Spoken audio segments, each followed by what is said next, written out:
मुंबईतील कांजूरमार्ग परिसरात घडलेल्या चाकू हल्ल्यात एका 23 वर्षीय तरुणाने आपला जीव गमावला आहे. शनिवारी पहाटे घडलेल्या या घटनेने परिसरात खळबळ उडाली. हर्ष ठाकूर असे मृत तरुणाचे नाव असून ओळखीच्या व्यक्तीने त्याच्यावर धारदार शस्त्राने सपासप वार केल्याची माहिती समोर आली आहे. पोलिसांनी दिलेल्या माहितीनुसार पहाटे सुमारे 1:15 ते 1:45 वाजेच्या सुमारास हर्ष आपल्या मित्रांसोबत उभा असताना आरोपी रोहित खरात दुचाकीवरून तेथे आला. त्याने हर्षला बाजूला बोलावले आणि अचानक चाकू काढून त्याच्यावर वार करण्यास सुरुवात केली. हल्ला इतका अचानक होता की हर्षला सावरण्याची देखील संधी मिळाली नाही.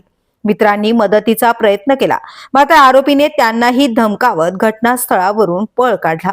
गंभीर जखमी अवस्थेत हर्षला तातडीने रुग्णालयात दाखल करण्यात आले, पण उपचारादरम्यान त्याचा मृत्यू झाला.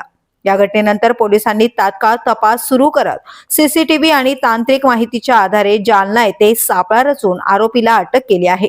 हल्ल्यामागील नेमके कारण काय त्याचा तपास सुरू असून परिसरात शोककळा पसरली आहे. ब्युरो न्यूज, शहर मुंबई.